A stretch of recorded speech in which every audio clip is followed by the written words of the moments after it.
Second quarter officially underway. Maraming salamat sa inyong panonood. Anton Rojas working alongside Coach Jerry Cordillera. And at courtside, we have MG Maliday. Gordon. Nakikita natin, Coach, nanggigigil si Omar eh. Yes. He's very athletic, obviously. And he could have easily scored this. Yes. Correct, Ton. Pero nakita mo, it took them 4 passes before na niya na-convert yun. Kaya yun ang kakatawa. Kailangan pa ikutin mong bola. Gordon, I think, has like yung athleticism niya. May potential na maging mala Enoch Valdez. Oo. Hindi malayo. Malakas ang katawan eh.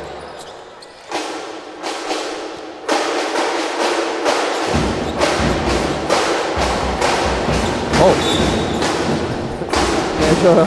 Medyo nabigyan sa likod ng ulo itong si Aguilar. Oo.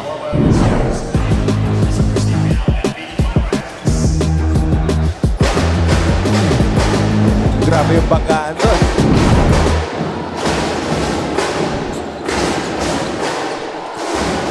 Escobedo.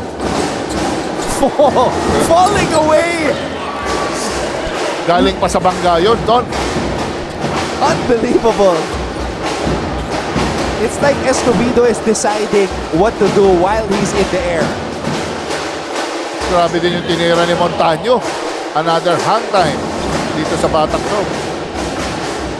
A high-scoring affair sa pagitan ng San Sebastian at ng LPU. Aguilar.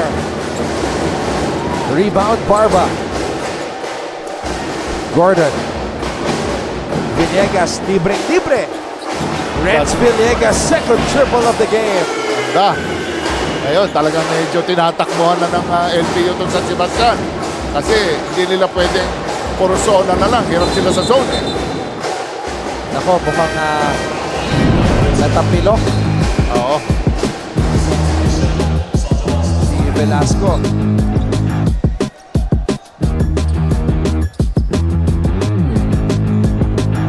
What a shot by Raymart Escobedo. Actually, that was Lintol who may have tweaked his right ankle. Risho nagbabalik sa ating laro. Gordon, mabibitawan ng bola. Barba, fakes. Ganda. Finding space. Escobedo na naman. Parang naglalaro lang sa playground itong si Raymart Escobedo eh. Oo, talagang may license to attack yan. Every semi-break, every opportunity, aatakihin ka nitong Batak to. Pero tsaka yung mga tira niya, pang showtime talaga eh. Oo. Alam niya, pinituhan eh. Tama. Baka bigay siya ng free throw.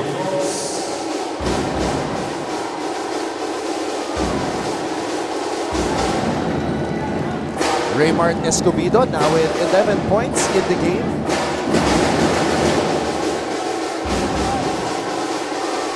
Very crucial yung free throws. Lalo na pag ganito close game.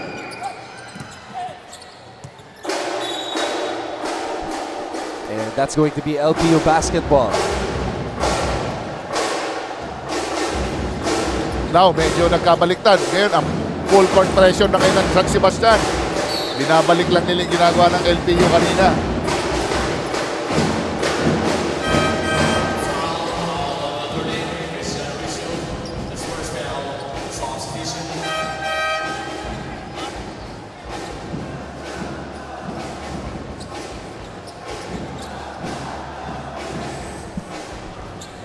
Kit Baroga, wearing jersey number 0, is in the game for San Sebastian. Bravo. Gordon. Gordon. Barba. Oh, too strong off the glass. Sorry, miss. Oh, Escobedo with a fake. Escobedo, pinit-pit ang bola sa ere. Grabe naman yun. Hangtay.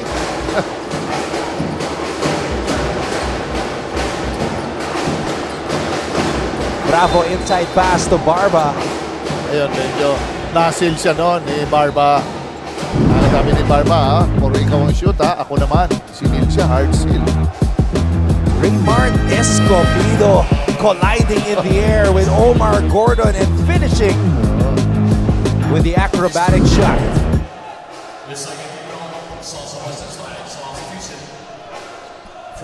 13 points for Raymart Escobedo, coach. Yan talagang ano yan eh. Medyo yung panahon niya last year, marami siyang kalaban sa scoring. Nandyan sila Kalahat, Sumoda. It's his time. Pero ngayon ang problema kay Escobedo as we see this move by Felebrico. Meron ng 3 foul si Escobedo, coach. Yes, oo. Pero nandito si Felebrico. Another parang malakalahat din ito lumaro. Mga two-way wing ang laro eh. Guadagna. Guadagna to Gordon. Hirap na hirap si Mac Guadagna. Tinatrap sila every time he gets the ball. Trap right away eh. Hindi siya binibigyan ng ISO. Oh, what a sidestep by Ganda. DJ Felebrico. Malinis yung sidestep.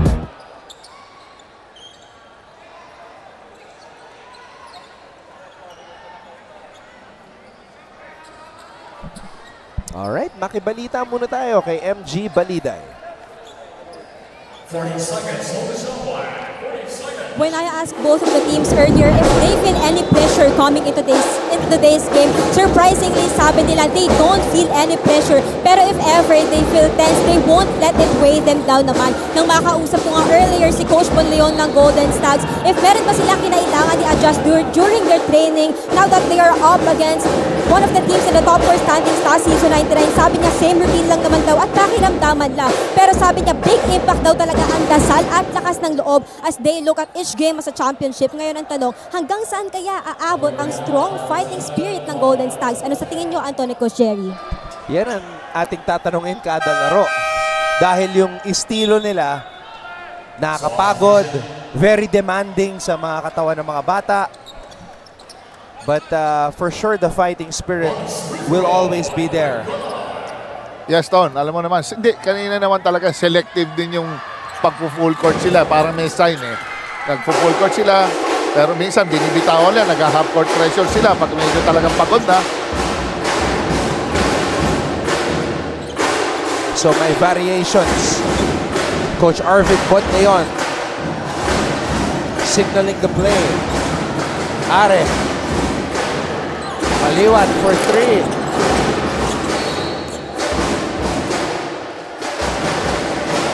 Ganda ng pagkaka-box out ng mga LPU dito. Talagang makita mo, hindi sila makapasok sa rebounding. Oh, what a pass. Barba stepping through. Baroga with a rebound. Are, atake. Paeng Are.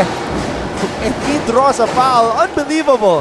Buti na lang, may mga dalawa pa siyang kasama rin sa right side.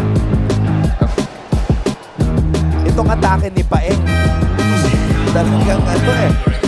Inaantay niya na pumito yung referee eh. Oo. Nasa likod na ng kanyang ulo yung bola eh. Oo, talagang ang hirap para ma-convert pa niya yun.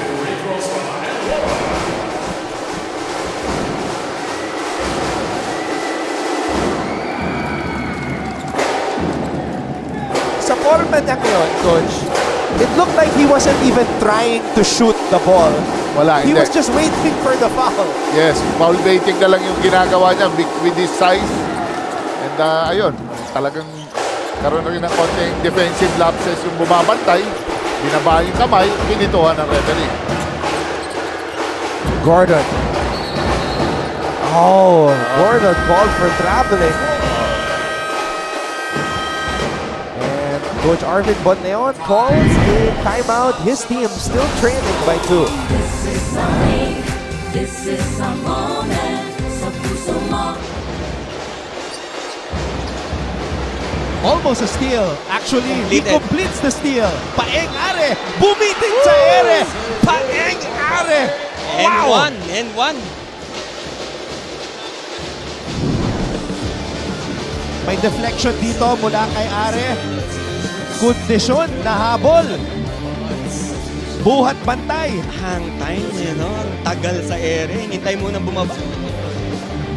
Coach, alam mo yung electric fan na yan, yung portable fan. Very essential here in the Philippines, especially with our hot weather.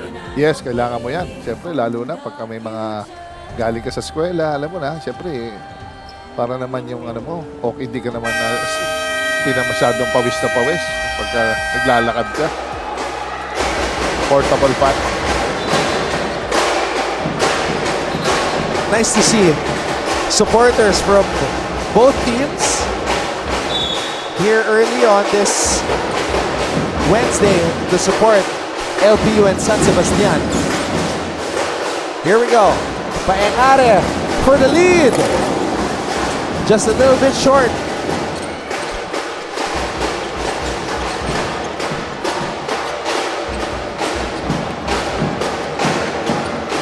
Conanan to Guadagna for 3. Mac Guadagna doing damage from the outside. Tatawa si Conanan. Ang ganda ng pagka-skip pass niya ron. Alam niya, i-deny yung top eh. Yung ball reversal sa top eh. And the coaches are loving the effort of Mac Guadagna from both ends of the court. On both ends of the court as we see him catch and shoot. Makita mo yung ano ni Coach Monak Magtulis. Talaga, ano niya, binoljak niya yung player. Sabi niya, huwag mong iiwanan yan. Lately yan si Guadagna. Mac Guadagna leading the way for LPU with 9 points. 2 for 3 today, coach, from Oo. beyond the arc. Yes, oo, alam mo na yan. Veteran guy. Hindi mag-hesitate yan. At saka talagang he chooses his shots wisely. Hindi yan benga ng benga lang.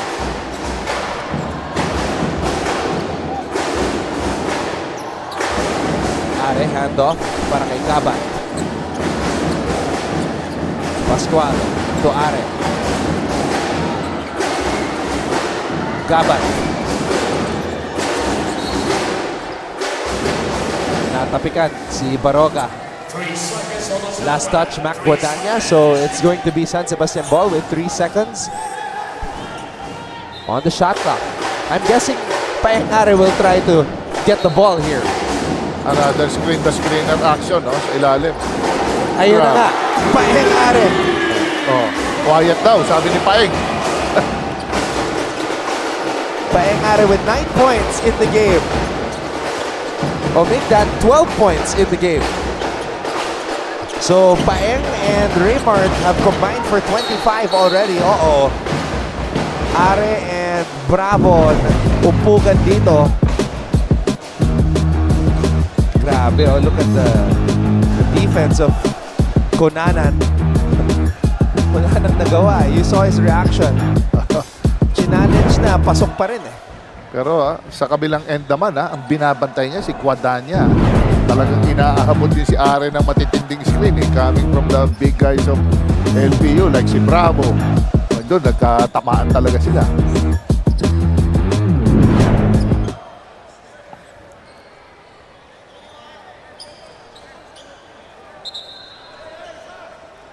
So, our referees are reviewing that collision between Bravo and Are that had Are sitting on the floor.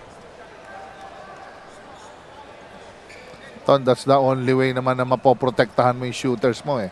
Right screens, tamang screen, tamang angle ng screen. Yun lang naman eh. Tapos sa shooter, kakalabitin na lang yan.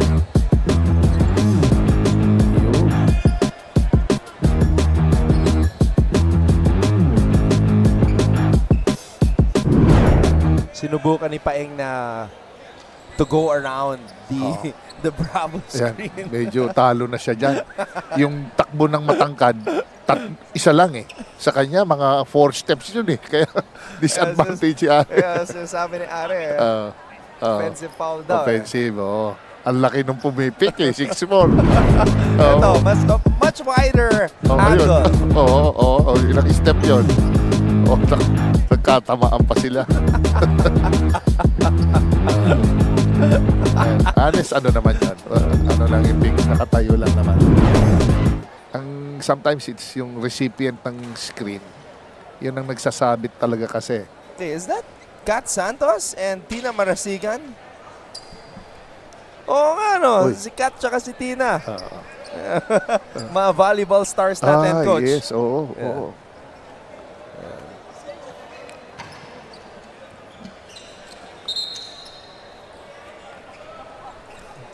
Ano, Kat, foul ba? Oh. Foul? O, offensive daw, sabi Okay. ni Kat tsaka ni Tina. Let's see kung ano magiging hatol ng ating mga referees.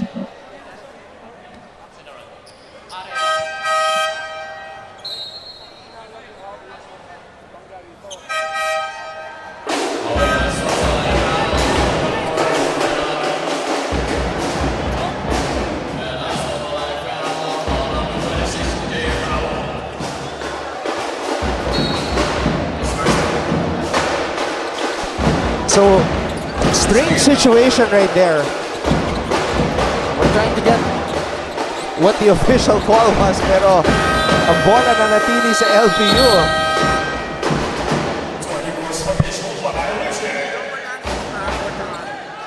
So, Mahirap. Coach, the official call was a double unspo. Oo. Para ano na lang.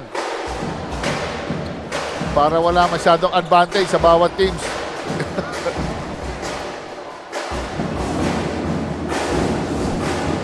Aren. Gabat.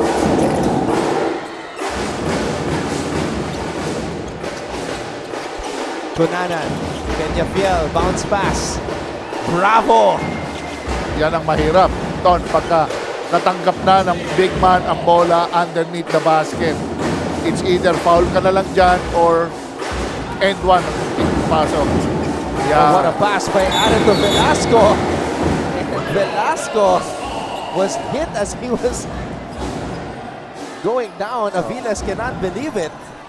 Yung mga wayward elbows, mga mga extra second motion, yan ang mahirap eh. Baskets down by Leo Velasco. Foul on number.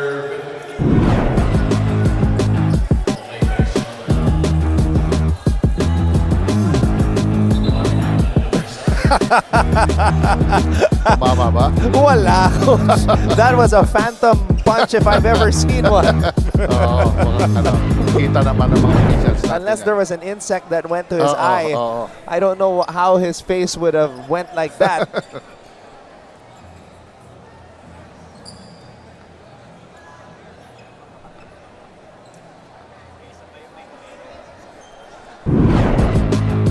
Okay, here's another angle. So hindi nga nakatingin si Aviles. Ay, oo. Tama na bagsak na ano lang ng kamay.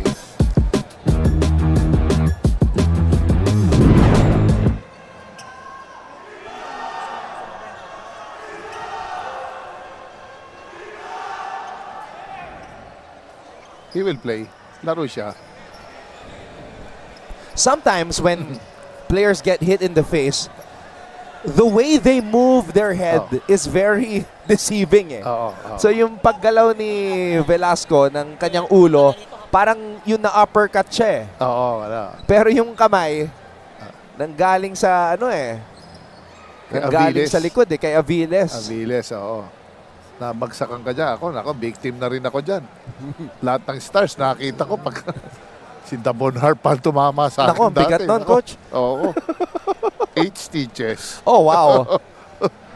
Oo. Where, Coach? Sa Araneta before. Oo. Kaya talagang ingat talaga dyan. Kaya it's a must na they should wear mga mouthpiece. Yan, malaking bagay yan. Mouthpiece.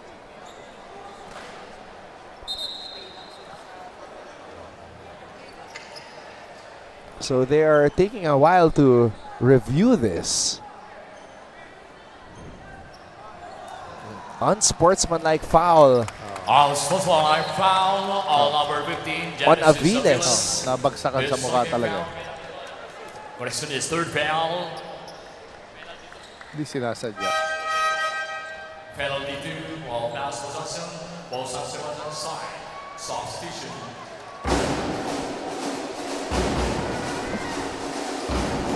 So Velasco will shoot 2 unsportsmanlike free throws here, or technical free throws as a result of the unsportsmanlike foul. Ano kasi, it was a reaction from Aviles. Dahil biglang naramdaman niya yung kamay ni Velasco. So he responded.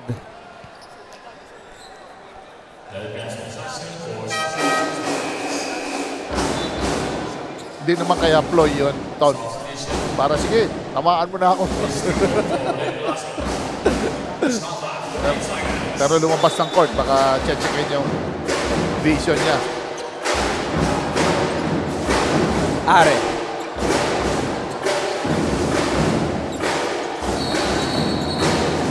Moving screen called on TJ Falabrigo. Kailangan establish yung screen talaga. Hindi pwedeng gumagalaw yan. Alright, we have a timeout. LPU still leads San Sebastian 46-44.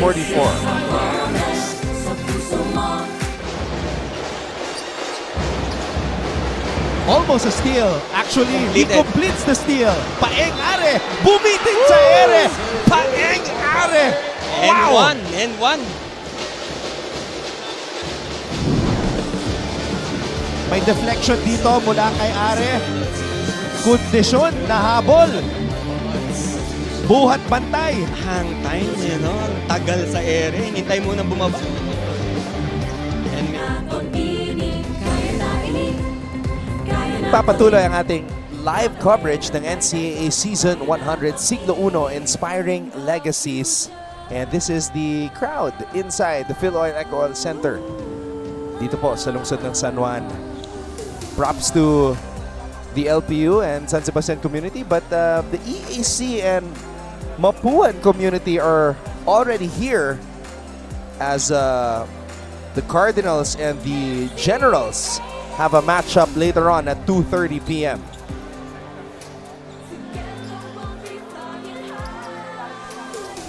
Sa likod ng bench ng San Sebastian, parang nandun nakita natin si Attorney Baribar, tsaka si Mrs. Castro and Mr. Ronquillo, mga supporters ng San Sebastian yan.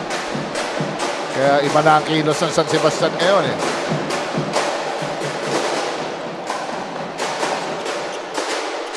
Cunanan. Grabe ang the way they chase the shooters. Both teams kaya prone talaga sa mga illegal screens eh. Grabe, dikit na dikit. Are. Here he comes. Are. And that looks like a foul on Greg Cunanan. Ito si Are, parang running back eh, no? Sa football. Basta kung saan ng butas, papasukin niya talaga eh. Lakas ng katawan. Coach, natutuwa yung isa sa mga nanonood ngayon, si Coach Hammer, Martin Antonio. Nandiyan ba? Nandiyan? Oo, nanonood. Sinabi mo, running back eh. American football yung laro niya eh. Oo. At tibay. Hindi nakakabitaw ng bola eh pagka sa transition. Yun ang dapat pag running back ka. 46 all.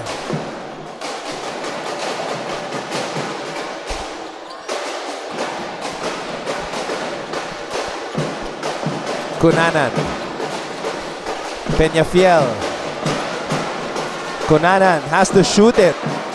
Pinasa pa. And the Pirates somehow get another possession. Peñafiel to Panelo, too strong. Oh, Bravo. Can't convert. Are stops, pops, short. But Suico was there to clean up the miss. Yes, grabe talaga ang sipag ng mga malalaki ng ng San Sebastian, Suico, Telebrico. Kailangan lang talaga tapatan nila Bravo tsaka nila nila Panelo eh. We've had 12 lead changes in this game. What a matchup.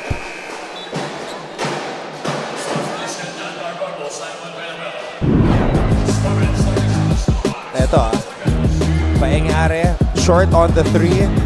Look at the reaction of Suico to get the rebound. Sometimes, hindi ka nakatag sa bantay mo, hindi ka nakamanubol, talagang masisingita ka like that. Oh. Di ba? Knockout play para kay Barba. Oo. Tabla na naman tayo. 48 all. Our 5th deadlock in the game.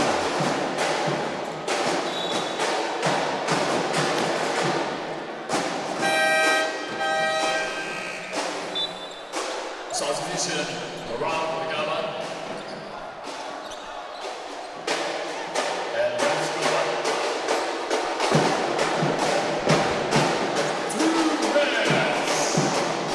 Mahirap pasukin ng parehong zona ng bawat teams eh. Talagang makita mo yung mga help ngayon, nag-improve, mas tumindi, mas intense.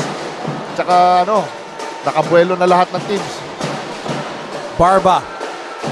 Oh. Sana tinira na lang ni Barba. Si Barba. Oh. Substitution. Ray Myers Escobedo for base spot. So Escobedo and Are are back on the floor at the same time para dito sa San Sebastian. Maganda ang pagkakamanage ng playing time ni Escobedo under Coach Arvin Bonleon. Escobedo playing with 3 personal fouls. Are. Are. Oh. Sayang. Libreng-libre si Cabandon. Escobedo. Attacks. Escobedo. Are. Hindi na siya pupunta. Are. Shovel pass. Gabat.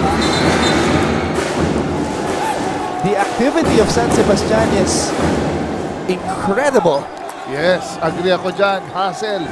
Yun ang kailangan talaga. Hustle for you to get those rebounds, extra shot. Yun. Medyo na-4-arm block siya ni Bravo doon. Suico. Medyo hindi ito maskulado to, ha? Tignan mo, chabi-chabi. Pero nakita mo, nakaka 3-4 rebounds na siguro tong batang to.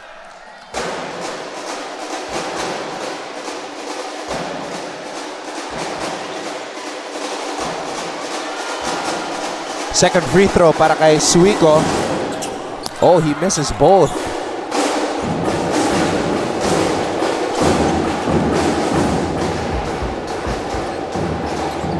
Barba. Cunanan. Barba, back to Cunanan. Montaño.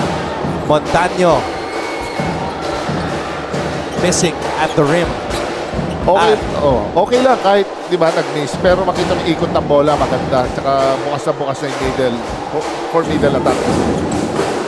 Are. Contra Bravo. Are, aatake. Flip shot does not work. Philip Rico. San Sebastian coach has 10 offensive rebounds in this game. Almost half of their rebounds are on the offensive end. Grabe itong Rico na ito. Undersized big man. Siguro mga 6'2", 6'3" lang siguro itong batan to. Pero makita mo, he has a nose for the ball. Alam niya saan ang babagsak eh.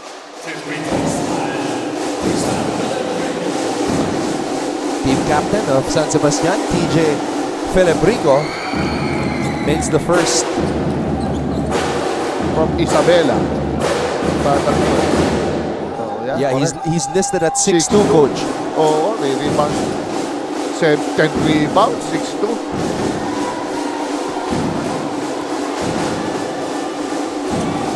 Parang ano ito, Abueva. No? Calvin, 6'2". 2-point lead, coach, for San Sebastian. LPU with a chance to play for the last shot here in the first half. Cunanan. Oh, almost an interception para kay Suico. Masyadong masigit doon. Nakasona yan. You have to keep one more pass. Isa pang swing. Baka doon. The right side. Si Barba nasa right side. Hindi niya nakita. Nakita ko si Cunanan kanina. Sabi niya, kaya ba? Kaya, coach. Barba ties the game up. Pero may oras pa ang San Sebastian. Oh, Philip Rico taking so much time. So, we are tied at 50 just like we were also tied at the end of the first quarter. Pero tig 20 points naman ang na-score ng dalawang koponan. At the half, 50 all in this battle between San Sebastian and LBU here in Season 100 of the NCAA.